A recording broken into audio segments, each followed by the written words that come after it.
Bom dia, aqui é o Eduardo Melo, analista de fundos listados na XP, e esse é o Morning Call do dia 4 de agosto de 2022. Os destaques do dia são: nos Estados Unidos, a indústria de serviços mostrou uma recuperação inesperada em julho. Também nos Estados Unidos, as encomendas à indústria manufatureira mostraram um crescimento de 2% em junho, acima da expectativa de 1,1%, com destaque para computadores e produtos eletrônicos, equipamentos elétricos e componentes de transporte. No Brasil, o Copom elevou as taxas de juros em 0,5 pontos percentuais, em linha com o esperado pelo mercado.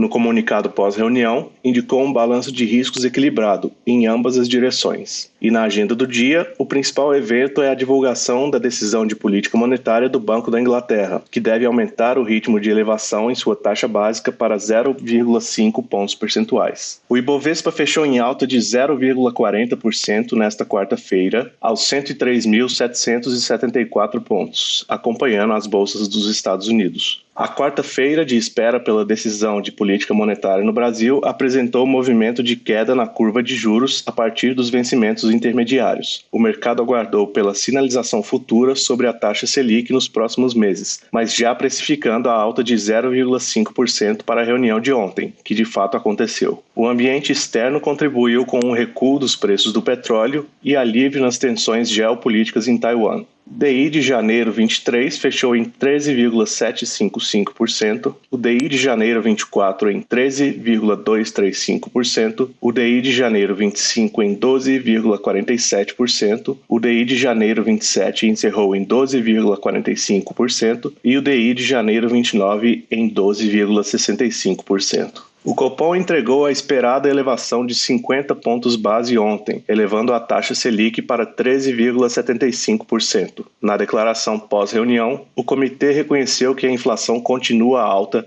e que a atividade econômica se expandiu durante todo o segundo trimestre, com a recuperação do mercado de trabalho mais forte do que o esperado anteriormente. Além disso, o comitê reiterou que os riscos permanecem em ambas as direções. Por um lado, a possibilidade de que as políticas fiscais que sustentam a demanda agregada se tornem permanentes aumenta os riscos ascendentes do cenário inflacionário. Por outro lado, afirmou que o risco crescente de uma maior desaceleração global aumenta os riscos de queda da inflação. Apesar da maior previsão para a inflação de 2023, o comitê deu ênfase a um horizonte monetário mais longo. E, de maior relevância, o Copom acrescentou que avaliaria a necessidade de um ajuste residual, de menor magnitude, em sua próxima reunião, aumento de 25 pontos base. Mantemos a expectativa de que a taxa Selic será mantida inalterada em 13,75% até meados de 2023. Não acreditamos que o nível será suficiente para trazer o IPCA para a faixa-alvo no próximo ano, mas certamente ajudará a aumentar a probabilidade de um IPCA dentro da faixa-alvo em 2024. Os mercados globais amanhecem levemente positivos, Estados Unidos em 0,2% e Europa em 0,4%,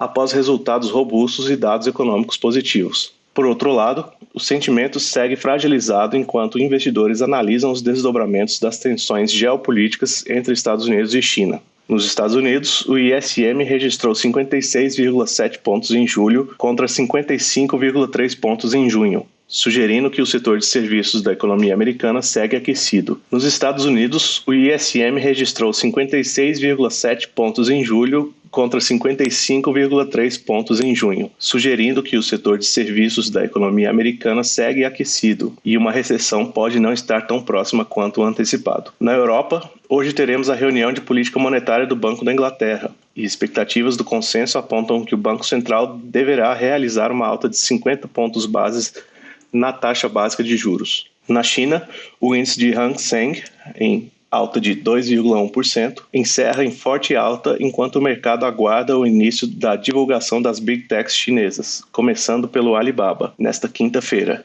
em alta de 5,2%. A indústria de serviços dos Estados Unidos se recuperou inesperadamente em julho, com um crescimento sólido, apoiando a opinião de que a economia não estava em recessão, apesar da queda na produção no primeiro semestre. A pesquisa do Institute for Supply Management, ISM, na quarta-feira, também mostrou que os gargalos na oferta estavam diminuindo, enquanto uma medida dos preços pagos pelas empresas caiu mais desde 2017, beneficiando-se em parte da queda dos preços das commodities. Mas a escassez de mão de obra, especialmente de motoristas de caminhão, persistiu.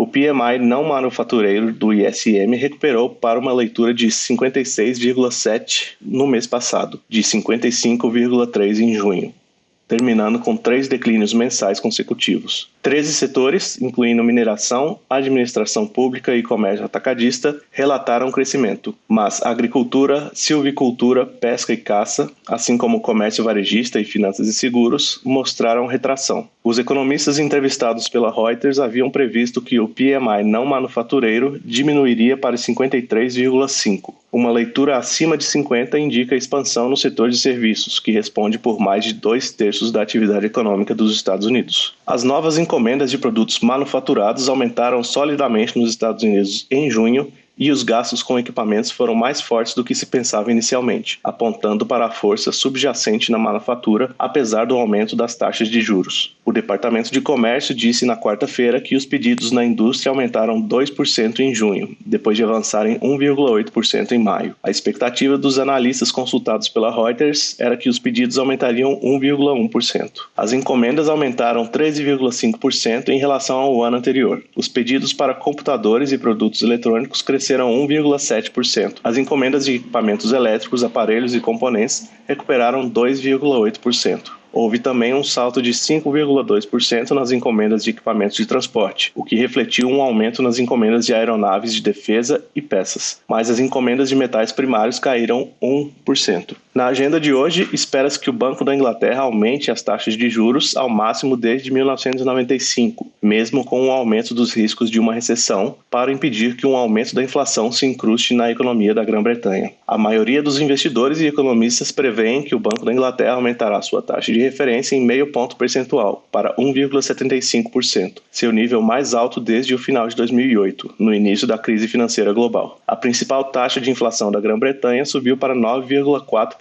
e poderá atingir 15% no início de 2023, de acordo com o think tank da Fundação Resolution, à medida que as repercussões da invasão russa da Ucrânia se combinam com as pressões pós-pandêmicas sobre a economia mundial. O Banco da Inglaterra já aumentou as taxas 5 vezes desde dezembro.